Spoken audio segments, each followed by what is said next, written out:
देख लेते हैं एक बार सब ज्वाइन कर गया है शायद। सब आई थिंक।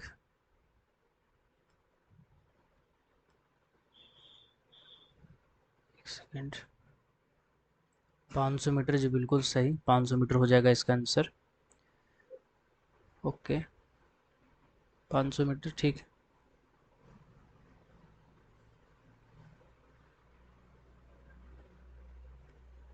अब आपको शायद स्क्रीन पे दिख रहा होगा।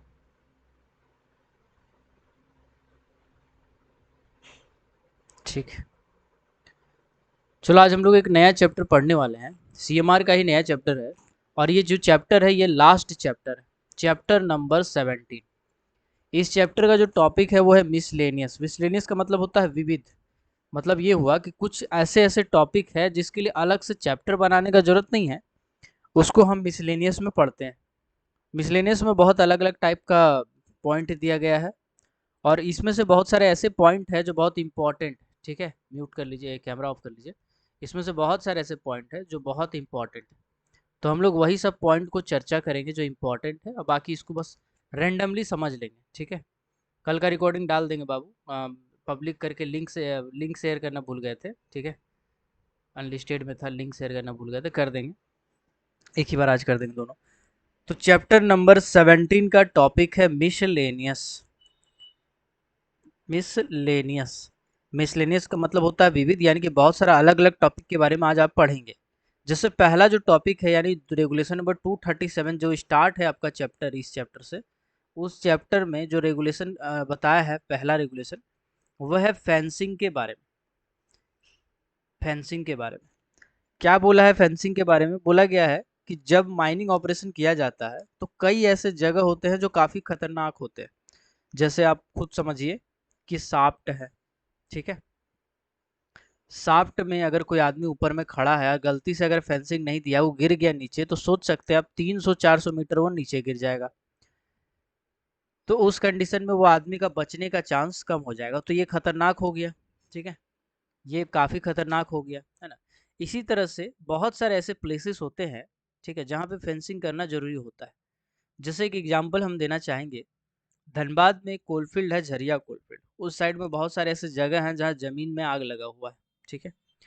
तो जमीन में आग भी लगा हुआ है और उसमें सब्सिडांस का भी खतरा है। सब्सिडांस भी है और प्लस उसके नीचे में आग भी लगा हुआ है, यानी कि फायर भी मौजूद है, आग मौजूद है, आप सामने से देख सकते हैं। आपको शायद दिन में क्लियर नहीं दिखेगा, दिन में सिर्फ धुआं दिखेगा, रात का टाइम में आप देखेंगे तो पूरा लाल लाल जमीन नजर आएगा। और अंदर से फ्लेम निकलता है ब्लू टाइप का, वो आपको सामने साफ साफ दिखेगा। तो ऐसा कई बार हुआ है कि कोई आदमी है या कोई लेडीज है, वो उधर गया है उस फायर की तरफ, है ना, किसी भी कारण से, और उस आग में घुस गया, जमीन फाड़ के नीचे घुस गया, और फिर उसका बॉडी को जब कवर किया गया, रिकवर किया गया, जमीन को हटा के किसी तरह से मशीनरी से, तो पता चला कि उसका आधा शरीर जल चुका है, पूरा शरीर जल चुका है। ऐसा ऐसा सिचुएशन हुआ है। तो वो सब बहुत ज़्यादा खतरनाक जगह है। ऐसी जगह में अगर हम फेंसिंग नहीं करेंगे तो ऐसा घटना होते रहेगा, और इस घटना में हमको फेंसिंग करना पड़ेगा। इसका फेंसिंग कुछ ऐसा होना चाहिए कि आदमी गलती से भी और जानबूझ के भी उसको क्रॉस ना कर सके। ठीक है। तो सब्सिडांस हो, चाहे आपका शाफ्ट हो, चाहे खतरनाक जगह हो, या आने वाला टाइम उससे खतरा हो सकता हो, ऐसा कोई भी जगह हो, उस जगह पे हम फेंसिंग लगाते हैं। क्या लगाते हैं? फेंसिंग लगाते हैं। और फेंसिंग लगाने के बाद उसको हर 7 दिन में जांच किया जाता है, एक सक्षम व्यक्ति के द्वारा, यानी कि कंपिटेंट पर्सन क्या करेगा, फेंसिंग का हर 7 दिन में जांच करेगा। तो कभी क्वेश्चन पूछा जाएगा कि फेंसिंग का जांच कितना समय अंतराल पे होता है, तो 7 दिन के समय अंतराल पे होता है। अब हम आपको कुछ छोटा मोटा डाटा बताना चाहेंगे, उसके बाद हम फेंसिंग पे आते हैं। देखो, फेंसिंग का बहुत सारा टाइप है, अगर आप ओवरमैन हैंडबुक पढ़े होंगे तो उसमें थोड़ा डिटेल में दिया हुआ है इस फेंसिंग के बारे में। ठीक है। हाँ, कर देंगे सेंड। क्या क्या दिया हुआ है? सबसे पहले बोला गया है कि जो फेंसिंग होता है वो आपका जनरली S1 टाइप का, S2 टाइप का, S3 टाइप का होता है। S का मतलब होता है सरफेस, U1 टाइप का, U2 टाइप का होता है, U का मतलब होता है अंडरग्राउंड, और G1 से लेकर के G5 टाइप का होता है। G का मतलब होता है जनरल। S1 S2 S3 मतलब ये जो हो सर फेंसिंग होगा, ये आपका सरफेस में लगाया जाएगा, यानी सतह में लगाया जाएगा। U1 U2 ये जो फेंसिंग होगा, ये अंडरग्राउंड माइंस में लगाया जाएगा। ठीक है। और G1 से लेकर के G5 जो होगा ये कॉमन है, ये अलग-अलग इंडस्ट्री में यूज़ किया जा सकता है। ये ज़रूरी नहीं है कि सिर्फ माइनिंग में ही इस्तेमाल होता हो, ये आपका फैक्ट्री वाला में इस्तेमाल हो सकता है, ये आपका इंडस्ट्रियल में इस्तेमाल हो सकता है, ये आपका सिविल कंस्ट्रक्शन में इस्तेमाल हो सकता है, ये आपका अलग-अलग जगह पे इस्तेमाल हो सकता है। तो इसको जनरल फेंसिंग बोलते हैं। इसीलिए जनरल फेंसिंग के बारे में आपका बुक में नहीं दिया हुआ है, जनरल फेंसिंग के बारे में आपको कोई आइडिया इसमें नहीं मिलेगा। आपको S1 और SU1 देखना है, एस मतलब एस और यू वाला देखना है, यानी कि सरफेस में और अंडरग्राउंड माइंस में क्या फेंसिंग लगाया जाता है, इसके बारे में आपको पढ़ना पड़ेगा। ठीक है, तो चलिए हम लोग आज एक एक करके शुरू करते हैं। सबसे पहले हम लोग यू से शुरू करते हैं ताकि समझने में आसानी होगा आपको। तो देखो यू वाला दो टाइप का होता है, U1 और U2। ठीक, U1 कैसा होता है, U1 को अगर आप देखेंगे तो कुछ इस टाइप का फेंसिंग होता है। एक सेकेंड, इसको थोड़ा डार्क कलर ले लेते हैं। U1 को अगर आप देखेंगे,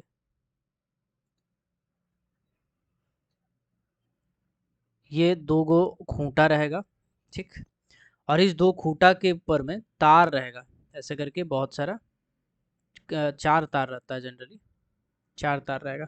ठीक है, अब इस चारों तार में क्या रहेगा, इस चारों तार में कांटा लगा रहेगा, यानी ये कांटा वाला तार रहेगा। कांटा वाला तार का जो रेट होता है ना वो ज़्यादा होता है। अगर नॉर्मल आप अगर कभी चाहेंगे कि खेत बाड़ी जिसका बहुत बड़ा बड़ा खेत होता है और बहुत फसल उगाना पड़ता है, उसको क्या करना पड़ता है, फेंसिंग करना पड़ता है। हम लोग अपना झारखंडी भाषा में कहते हैं घोरना देना, है ना, घोरना घेर रहे हैं, तो ऐसा बोला जाता है। तो वो कोशिश करता है कि हमको कांटा वाला तार कहीं से मिल जाए तो बहुत बढ़िया रहेगा। तो आपको जान के थोड़ा ताज्जुब होता है, लेकिन फेंसिंग भी चोरी होता है सर गाँव में। अगर कोल्हेरी के आसपास में से कांटा वाला तार वाला फेंसिंग लगा हुआ है तो उसके लिए तो क्या ही बात हो गया, खरीदना नहीं पड़ता, क्योंकि कांटा वाला तार थोड़ा महंगा आता है ना। आपको जान के थोड़ा और ताज्जुब होगा कि मान लीजिए अगर किसी का 5 एकड़ का ज़मीन है, 5 एकड़ का मतलब मान लीजिए माइन का बाउंड्री है। ठीक है, तो माइंस का बाउंड्री में या फिर कुछ ऐसा जगह है जहाँ पे उसको ऐसा फेंसिंग करना पड़ रहा है। ऐसा फेंसिंग U1 में किया जाता है, U2 में भी किया जा सकता है ना। तो ऐसा फेंसिंग अगर कहीं पे किया जा रहा है तो उस कंडीशन में उस पर्टिकुलर जगह में बहुत ज़्यादा खर्चा करना पड़ता है, क्योंकि कांटा वाला तार महंगा आता है। 5 एकड़ का अगर समझिए कि ज़मीन है, उसको अगर आपको घेरना होता है तो उसमें लगभग 4 से 5 लाख का खर्चा आता है। अब सोचिए 4 से 5 लाख सिर्फ उसका बाउंड्री में घेरने में खर्चा आ जाएगा, तो कितना खर्चा होता है। खैर उस सब बात को हटाते हैं, अभी फिलहाल समझते हैं। U1 टाइप का जो फेंसिंग होता है उसमें 4 गो कांटा वाला तार होता है। इसको हम लोग उस जगह यूज़ करते हैं जहाँ पे खतरा ज़्यादा होता है। क्यों ऐसा यूज़ करते हैं, क्योंकि 4 गो कांटा वाला तार है ना। अब अगर कोई आदमी चाहेगा कि बीच से लांग के चल जाए, नीचे से चल जाए गुड़क के, या ऊपर से छलांग मार के चल जाए, तो नहीं जा सकता है। क्यों नहीं जा सकता, क्योंकि इसमें जगह ही नहीं है कि वो किसी जगह से क्रॉस करे। और कांटा वाला तार अगर नहीं रहेगा तो क्या होगा, अगर कांटा वाला तार नहीं रहेगा तो आदमी लोग इतना ज़्यादा चंट होता है कि बीच से तार को उठाएगा चल जाएगा, ज़मीन से रेंग रेंग के पार हो जाएगा, दौड़ के आगे उछल के पार हो जाएगा, तो उसको डर नहीं रहेगा। इसीलिए कांटा वाला तार लगाया जाता है, ताकि कोई आदमी अगर चाहे भी तो वो क्रॉस नहीं कर सके। ठीक है, तो U1 टाइप का फेंसिंग हम लोग उस जगह लगाते हैं जहाँ पे अंडरग्राउंड माइंस में खतरा हो। U1 का मतलब अंडरग्राउंड होता है, उसको हम लोग लगाते हैं जहाँ खतरा। फॉर एग्जाम्पल कहीं पे अगर मिसफायर हो गया है तो उसको घेरने के लिए हम लोग U1 टाइप का फेंसिंग का इस्तेमाल करते हैं। ठीक, कहीं पे अगर मान लीजिए रूफ फॉल हो गया है तो उस जगह पे हम लोग घेरने के लिए अ, अ, इसका इस्तेमाल करते हैं, U1 टाइप का फेंसिंग का इस्तेमाल करते हैं। कहीं पे अगर गैस निकल गया है तो U1 टाइप का फेंसिंग का इस्तेमाल करते हैं।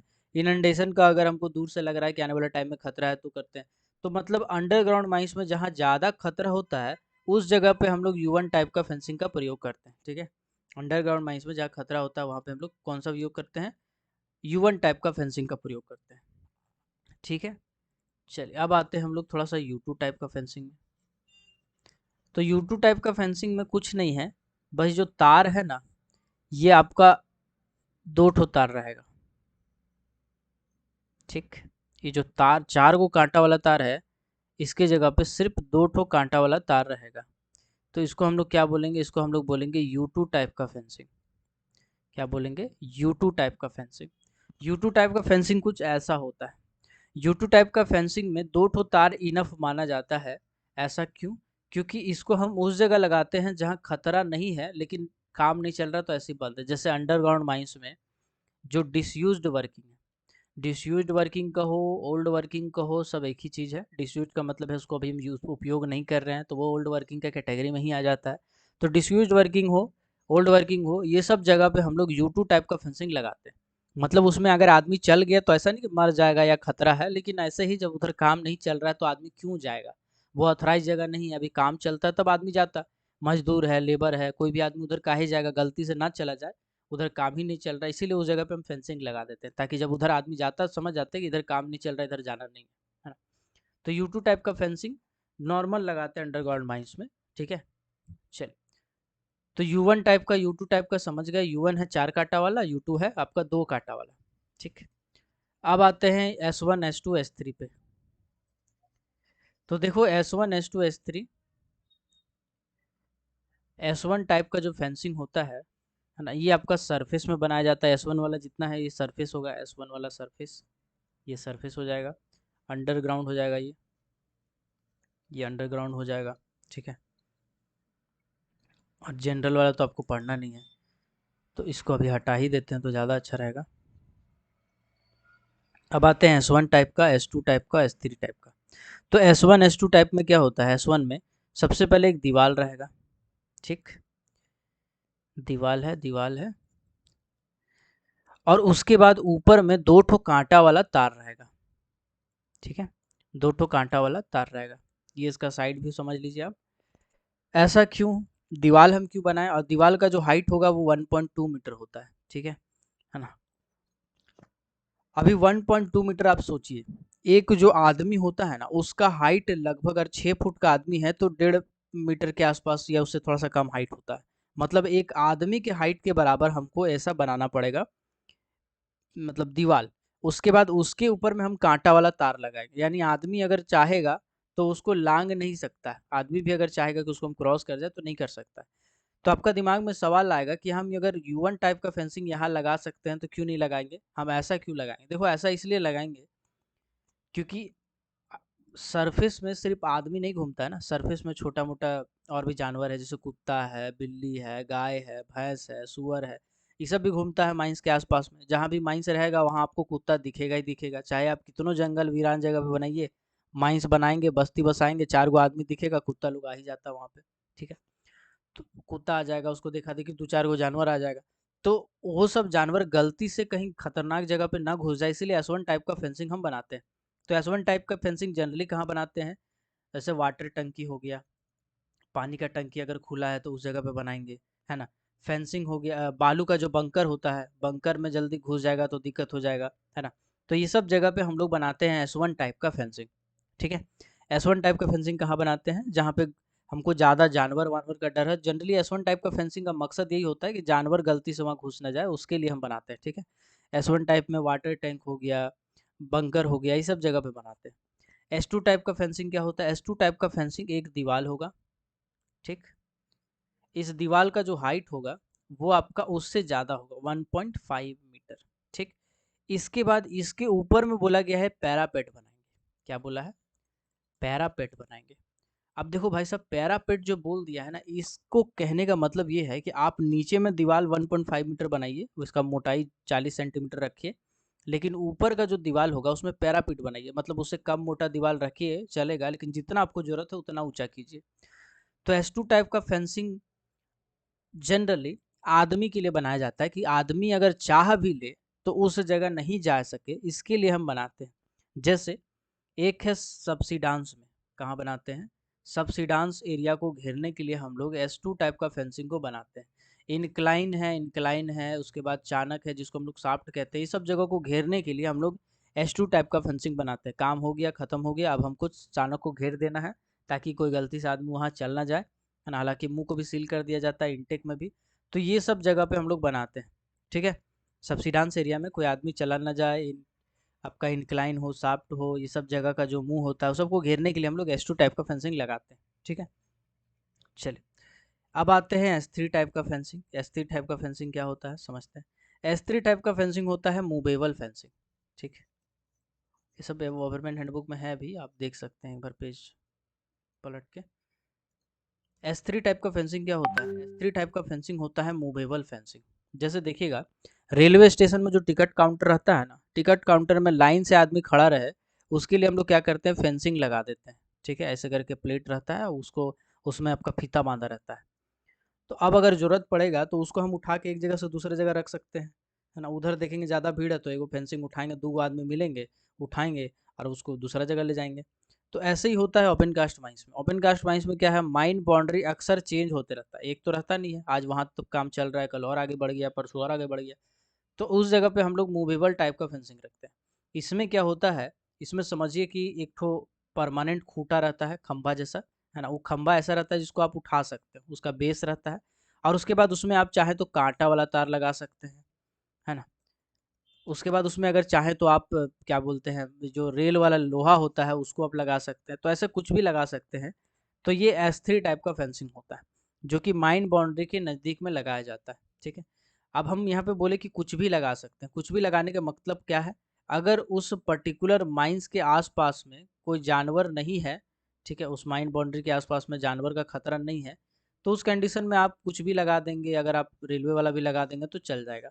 लेकिन आस-पास में अगर जानवर का खतरा है, जैसे बहुत सारा जानवर होता है, गाय, बैल, ये सब अगर घुस जाता है माइन बाउंड्री में, तो उससे बचाने के लिए आप यहाँ पे काँटा वाला तार लगाएँगे। क्या लगाएँगे? काँटा वाला तार लगाएँगे, ठीक है? अब यहाँ पे आप दीवार खड़ा नहीं कर सकते, इसीलिए इसमें छूट दिया गया है। अगर आप दीवार खड़ा करेंगे, फिर तोड़ेंगे, फिर आगे बढ़ेंगे तो दिक्कत हो जाएगा, ठीक है? चलिए, कहा ये जाता है कि अगर आपका माइंस में छोटा जानवर का बहुत ज़्यादा खतरा है, ठीक है? तो उस कंडीशन में आपको वहाँ पे एक आदमी रख देना चाहिए जो देखभाल करे कि कोई जानवर उधर घुसे नहीं। ठीक है, चलो, तो फेंसिंग के बारे में इतना ही है जो बुक में नहीं दिया है, जो हम आपको बता दिए। रेगुलेशन नंबर 237 में एक ही पॉइंट है, फेंसिंग का जांच कितने समय अंतराल पे होता है, बताइएगा। आंसर तो ऑप्शन दे रहे हैं आपको। फेंसिंग का जांच कितना समय अंतराल पे होता है? हर दिन, हर शिफ्ट में, 7 दिन में, हर महीने? बताइएगा इसका आंसर क्या होना चाहिए। हर दिन, हर शिफ्ट में, 7 दिन में, हर महीने। इसका आंसर क्या होगा? फेंसिंग का जांच एक सक्षम व्यक्ति, कंपिटेंट पर्सन के द्वारा कितना समय अंतराल पे किया जाता है? बिल्कुल 7 दिन हो जाएगा इसका आंसर। ठीक है, चलिए, तो रेगुलेशन नंबर 237 में वही लिखा है, देखिएगा। 237 लेवल में एक ही पॉइंट है सर, यहाँ पे 7 दिन वाला बस। उसके बाद बाकी पॉइंट नहीं, कॉन्सेप्ट है जो हम आपको अच्छे से समझा दिए।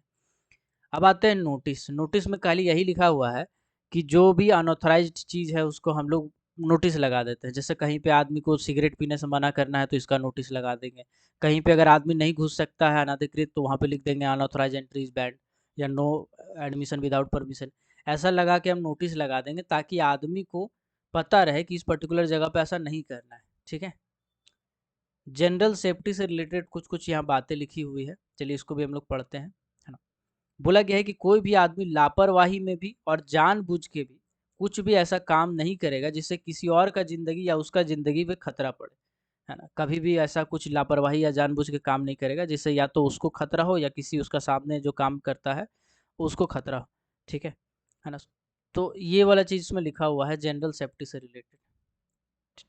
ठीक है, तो ये भी एक कॉन्सेप्चुअल चीज है यार, ये सब तो सब जानता है, सबको बताने का भी जरूरत नहीं है।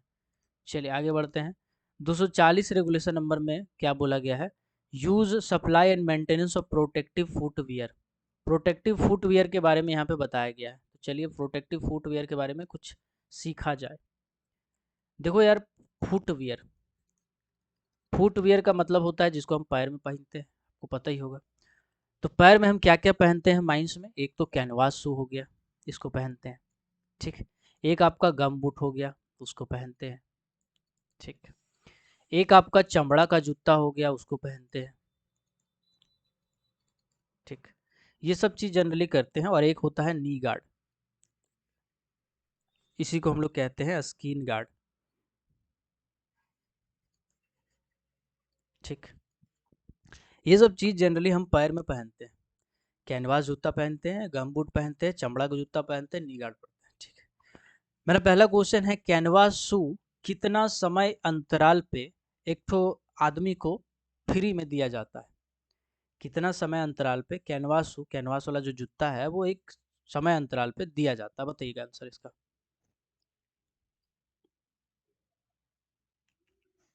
7 दिन पे। अच्छा वो पहले वाला कैंसर है, ठीक है ठीक है ठीक ठीक ठीक प्रिंस, कोई बात नहीं। हाँ, ओपन कास्ट में 6 महीना कह रहे हैं, क्या अंडरग्राउंड में कुछ और डाटा है क्या?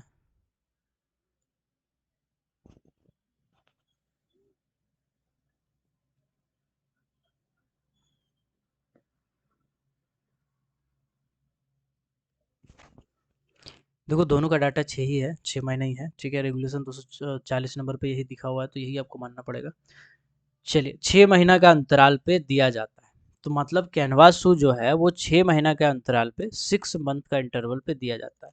रेगुलेशन में 240 में दिया हुआ है, 6 महीना के अंतराल पे आपको क्या दिया जाता है? जो जूता होता है ना, वो दिया जाता है कैनवासू, ठीक है। अगला क्वेश्चन है चमड़ा का जूता, गम बूट के बारे में बताइए। गम बूट के बारे में इसमें नहीं दिया है, चलिए। गम बूट के बारे में जिसको भी आइडिया हो बताइएगा, गम बूट कितना समय के अंतराल पर दिया जाता है? ये शायद इसमें नहीं दिया है, ये सब आपका रूल में दिया होगा, मे भी रूल में दिया होगा ये सब। 1 साल का अंतराल पे दिया जाता है बोल रहे हैं, चमड़ा का जूता का है यार 1 साल।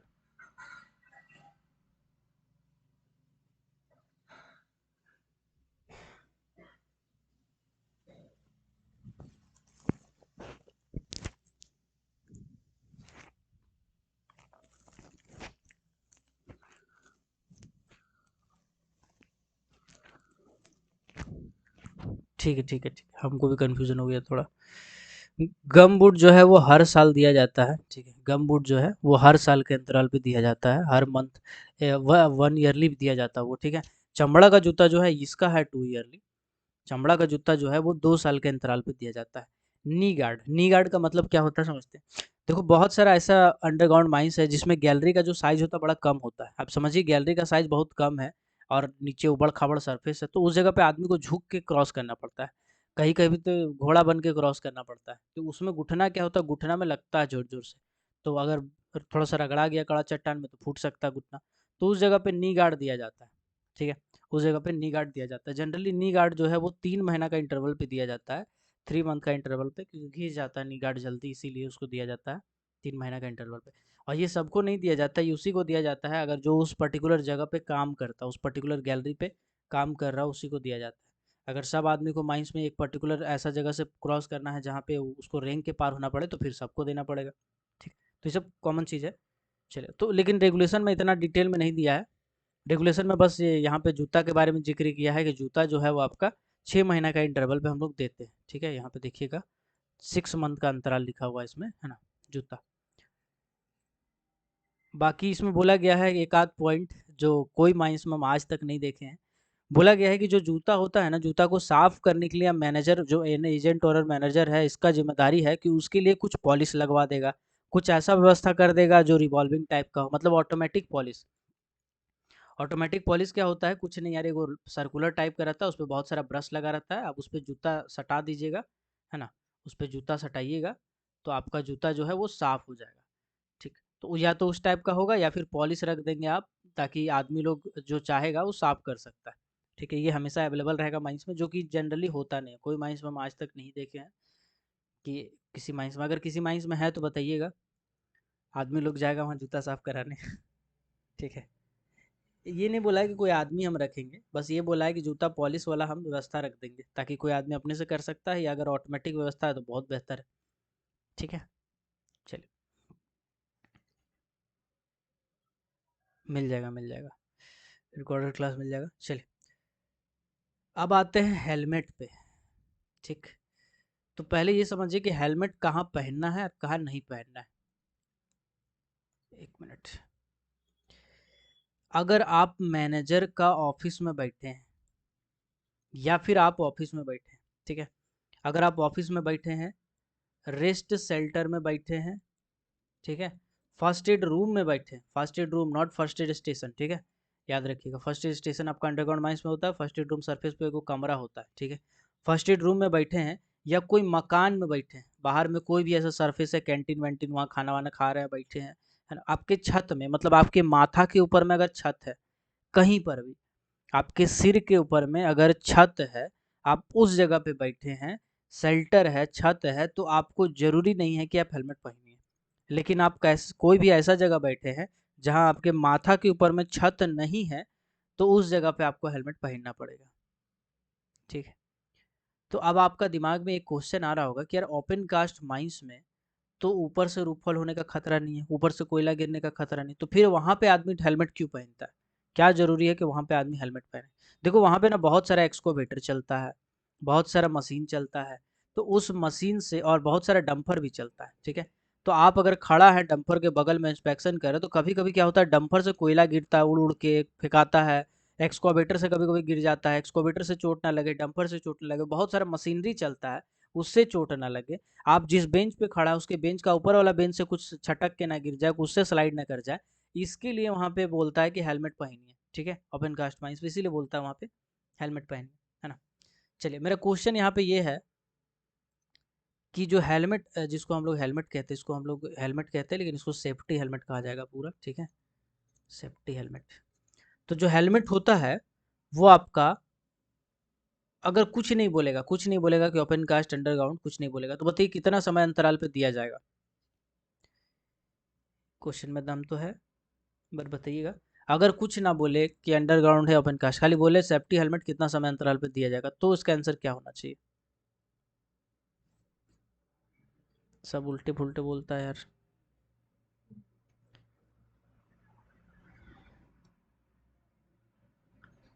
हाँ नहीं नहीं ठीक है, कुछ लड़का लोग का ठीक है, ठीक है। 3 ईयर। हेलमेट जो होगा वो 3 साल के अंतराल पे दिया जाता है, ठीक है? 3 साल के अंतराल पे हेलमेट दिया जाता है, ये अगर कुछ ना बोले तो। अगला क्वेश्चन है अंडरग्राउंड माइंस अगर हम बोल दे साफ तौर पे, तो कितना समय अंतराल पे दिया जाएगा अंडरग्राउंड माइंस में? जो सेफ्टी हेलमेट होगा वो कितना समय अंतराल पर दिया जाता है, बताइएगा। तुक्का मारिए।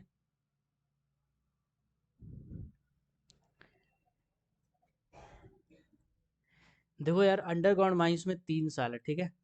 अंडरग्राउंड माइंस में 1 साल नहीं है, 3 साल। अंडरग्राउंड माइंस में 3 साल के अंतराल पे दिया जाएगा हेलमेट, और ओपन कास्ट माइंस में 5 साल के अंतराल पे दिया जाएगा हेलमेट। ये सब रूल में लिखा हुआ है, ये सब रेगुलेशन में नहीं दिया है।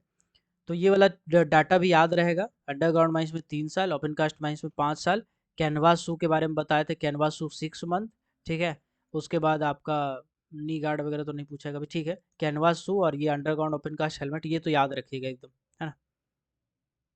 चलिए, अभी है कि अगर गलती से हेलमेट टूट गया तो क्या उसका फिर से मिल जाएगा? तो बोला गया है कि अगर दुर्घटना के कारण टूटा है, अगर कुछ ऐसा एक्सीडेंट हुआ है उसके कारण अगर टूटा है, तब तो फ्री में मिल जाएगा। लेकिन अगर ऐसे ही रखा-रखा टूट गया है, उसके ऊपर बैठ गया था, ऐसा कुछ भी चीज़ है जो दुर्घटना नहीं हुआ था और ऐसे ही टूट गया, तो उस कारण उसको हेलमेट का पैसा देना पड़ेगा और उसको हेलमेट पहनना ही पड़ेगा, ठीक है? तो हेलमेट हर 3 साल में फ्री में दिया जाता है, लेकिन अगर उससे पहले टूट जाता है, बिना कोई एक्सीडेंट हुए, बिना कोई दुर्घटना या ऐसा इंसिडेंट हुए, तो उसको फ्री में नहीं दिया जाएगा, उसको पैसा लिया जाएगा। एक्सीडेंट हो जाता है, दुर्घटना होता है, कुछ ऐसा सिचुएशन, तो उसको दिया जाएगा। यही वाला नियम सब पे लागू होता है, जितना भी पीपीई है। पीपीई का मतलब होता है पर्सनल प्रोटेक्टिव इक्विपमेंट। तो इसमें बहुत सारा कैटेगरी है, बहुत सारा चीज़ आता है, कैनवास शू आ जाता है, हेलमेट आ जाता है, ठीक है? गम बूट आ जाता है ना? आँख वाला जो चश्मा होता है वो आ जाता है ना? जिसको हम लोग ग्लूप्स क्या बोलते हैं, ग्लूप्स गूगल्स गूगल्स गॉगल्स ऐसे कुछ बोलते हैं यार, हमको एग्जैक्ट नहीं आ रहा है। इसके बाद आपका जो आपका ईयर प्लग होता है, ईयर प्लग भी आ जाता है इसी में, है ना? तो ये सब सब आ जाता है इसमें। यहाँ इवन तक कि पीपी में आपका आपको जान का थोड़ा ताजीब होगा, गमछा भी आता है अगर ओपन कास्ट माइंस में आप काम कर रहे हैं तो। या फिर कोई ऐसा जगह जहाँ पर डस्ट ज़्यादा बन रहा है, वो आपका पीपीई में आएगा। पर्सनल प्रोटेक्टिव इक्विपमेंट में गमछा आता है, और ये गमछा आपका रूल में लिखा हुआ है कि जो गमछा है वो आपका पर्सनल प्रोटेक्टिव इक्विपमेंट के अंदर में आता है, ठीक है? चलिए, हर 3 महीना के इंटरवल पर गमछा दिया जाता है ना? फ्लोरोसेंट जैकेट हो गया, fluorescent jacket. Fluorescent jacket generally आप इस्तेमाल करते हैं अगर अंडरग्राउंड माइंस में आप काम कर रहे हैं तो हर टाइम पहनेंगे, लेकिन अगर ओपन कास्ट में आप काम कर रहे हैं तो आपको नाइट में पहनना मैंडेटरी है। ज़रूरी नहीं कि दिन में आप पहन के घूमिए, है ना? दिन में पहनना चाहें तो पहन सकते हैं, ताकि दूर से अगर कोई मैनेजमेंट चाहेगा तो इंस्ट्रक्शन दे सकता है, लेकिन नाइट में पहनना तो मैंडेटरी है नियम के हिसाब से, ठीक है? फ्लोरोसेंट जैकेट आप देखे होंगे, उसमें रेडियम लगा रहता है ना? आजकल लाल-लाल कलर का या हरा-हरा कलर का आता है, ठीक? चलिए, तो पीपी के बारे में आपको हल्का आइडिया हो गया है। चलिए अब आगे बढ़ते हैं। Supply of other personal protective equipment, supply of other personal protective equipment. गमछा नहीं मिलता है सर, मिलता है ओपन कास्ट में, आपका महिषो वाला नहीं दे रहा है, पैसा खा रहा होगा। खैर छोड़िए, अगर ओपन कास्ट में है तो आपका गमछा पीपी किट में आता है। ओपन कास्ट में है तो क्या क्या आता है पीपी किट में, हम थोड़ा बता देते हैं। बहुत सारा जो साहब लोग होते हैं ना, मिल के पैसा खाते हैं बाबू, आपको नहीं पता होगा लेकिन कोई बात नहीं, बताते हैं। देखिए क्या क्या दिया जाएगा अगर ओपन कास्ट माइंस में है तो। सबसे पहले तो first aid kit, first aid kit दिया जाएगा, तो इसके साथ इसका बैग भी दिया जाएगा। फर्स्ट एड किट एक बैग जैसा होता है जिसको आप हाथ में टांग सकते हैं या फिर कमर में टांग सकते हैं, जैसे कंपाउंडर लोग नहीं होता है जो बसवा में नहीं बैठता है, क्या बोलते हैं उसको, कंपाउंडर, हाँ। वो सब कैसे बस में टांगता है वो बैग में पैसा रखता है भर भर के, तो वैसे ही बैग होता है फर्स्ट एड किट वाला, या तो वैसा दिया जाएगा या वो हाथ में टांगने वाला होता है ना, कंधा में आप टांग सकते हैं, चल सकते हो, वैसा दिया जाएगा। फर्स्ट एड किट एक मैंडेटरी है, पीपी में ही आता है, प्रश्न आपका ये आ जाएगा फर्स्ट एड की, सॉरी अलग आ जाएगा। इसके बाद आपका जूता, अगर ओपन कास्ट माइंस में है तो आपको लेदर शू दिया जाएगा, ठीक है ना, जिसको हम लोग प्रोजेक्ट वाला जूता बोलते हैं, प्रोजेक्ट शू भी बोलते हैं, ये दिया जाएगा। इसके बाद आपको फ्लोरोसेंट जैकेट दिया जाएगा, फ्लोरोसेंट जैकेट दिया जाएगा, ठीक है। इसके बाद आपको हेलमेट दिया जाएगा। इसके बाद आपको गमछा दिया जाएगा, गमछा को इंग्लिश में क्या बोलेंगे हमको पता नहीं है, तो अपना सोच लीजिएगा, गमछा आपका गमछा जितना बड़ा रहता है ना। इसके बाद आपको एक चश्मा दिया जाएगा, जिसको गूगल गोगल बोलते हैं, हम तो चश्मा ही लिख रहे हैं यहाँ पे, ठीक है। चश्मा आपका ट्रांसपेरेंट टाइप का भी आता है, काला वाला भी आता है, तो जो आपका माइंस को में अवेलेबल हो, ठीक है। चलिए वो दिया जाएगा। चश्मा दिया जाता है दो चीज़ के लिए, एक आता है जब डस्ट से बचने के लिए आँखों को, और दूसरा आता है धूप से बचने के लिए। धूप वाला काला रहता है और वैसे वाला ट्रांसपेरेंट टाइप का रहता है, ठीक है। तो चश्मा भी आपको दिया जाएगा, है ना। इसके बाद ईयर प्लग दिया जाएगा, ईयर प्लग भी फ्री में दिया जाएगा सभी वर्कर को, जो खासकर मशीनरी के आसपास में काम करते हैं, उसको दिया जाएगा लगाने के लिए, है ना। सस्ता आता है, 15-20 रुपये में आता है, कोई महंगा चीज़ नहीं है ना, ठीक है। चलिए इतना चीज़ तो कम से कम दिया जाएगा। हाँ हाँ, एक और चीज़, छाता, छाता भी आपका पर्सनल प्रोटेक्टिव इक्विपमेंट में आता है। और एक बरसाती, बरसाती को इंग्लिश में, हाँ, रेन कोट, रेन कोट भी दिया जाएगा। ये सभी के सभी आपके पीपी में आते हैं, अगर आप ओसीपी पे जॉब कर रहे हैं, कहाँ कर रहे हैं, ओपन कास्ट माइंस में अगर जॉब कर रहे हैं, तो ये सभी के सभी चीज़ें आपकी पीपी में आता है, पर्सनल प्रोटेक्टिव इक्विपमेंट में। इसके बाद अलग से कुछ कुछ चीज़ दिया जाता है, क्या क्या दिया जाता है, डायरी दिया जाता है, जो पीपी में नहीं आता है, डायरी दिया जाएगा, एक तो पेन दिया जाएगा, है ना। चलिए, और इसके बाद आपको ग्लव्स भी दिया जाता है ओपन कास्ट में, ठीक है। ब्लास्टिंग वगैरह करते हैं तो उसके लिए तो अलग ग्लव्स रहता है, और अगर आप नॉर्मल काम कर रहे हैं जिसमें डस्ट ज़्यादा उड़ता है तो उसके लिए अलग ग्लव्स रहेगा। बाकी अगर जनरल सुपरविजन वाला काम कर रहे हैं तो ग्लव्स मैंडेटरी नहीं है, अगर उसके पास अवेलेबल है तो दे सकता है, लेकिन आप झगड़ा नहीं कर सकते कि हमको दो, है ना। ग्लव्स कैसा रहता है, कपड़ा का ग्लव्स रहता है, पतला कपड़ा का, ठीक है। उसको आप पहनते हैं तो आपका हाथ में डस्ट नहीं लगता, गंदा नहीं लगता है ना, उसके लिए दिया जाता है, ठीक है। तो ये सब चीज़ ओपन कास्ट माइंस में पीपी किट है आपका, ठीक है। चलिए आगे बढ़ते हैं।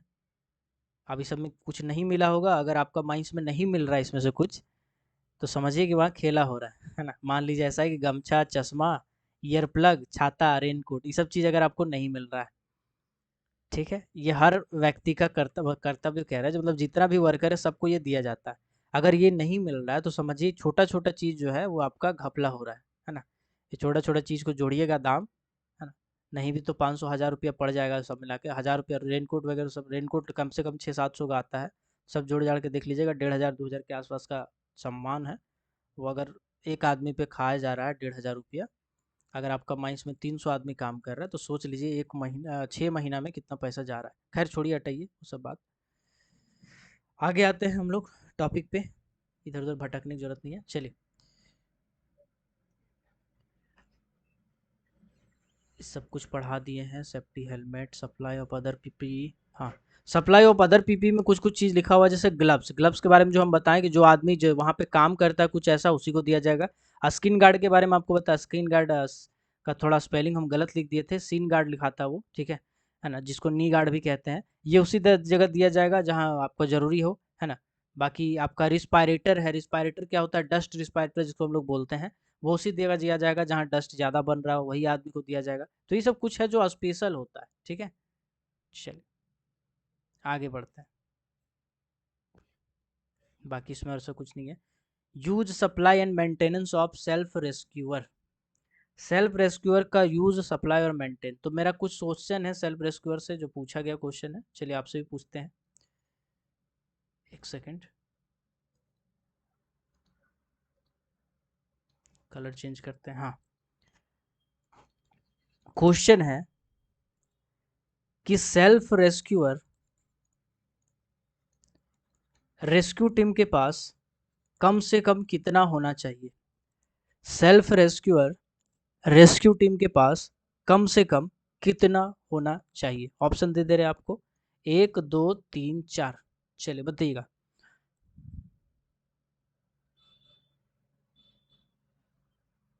कल का भी डाल देंगे। कम से कम 2 होना चाहिए, ठीक है। सेल्फ रेस्क्यूअर कम से कम 2 होना चाहिए, है ना। याद रखिएगा, मिनिमम 2 आपका सेल्फ रेस्क्यूअर होना चाहिए, ठीक है।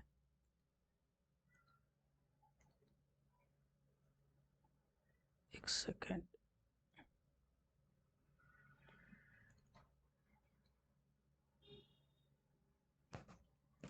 चलिए 2 रेस्क्यूअर होना चाहिए। मेरा अगला क्वेश्चन है, रेस्क्यू टीम में जब माइंस के अंदर घुस रहा होता है तो कम से कम कितने मेंबर होते हैं एक पर्टिकुलर लीडर के साथ। टोटल मेंबर इंक्लूडिंग लीडर कितने होते हैं एक गैलरी में अगर जा रहा जांच करने के लिए, तो बताइएगा। माइंस में नहीं, गैलरी में, एक पर्टिकुलर गैलरी में या कुछ ऐसा माइंस का कोई पार्ट में जा रहा है, तो कम से कम कितने मेंबर एक साथ जाएंगे, इसका आंसर बताइएगा।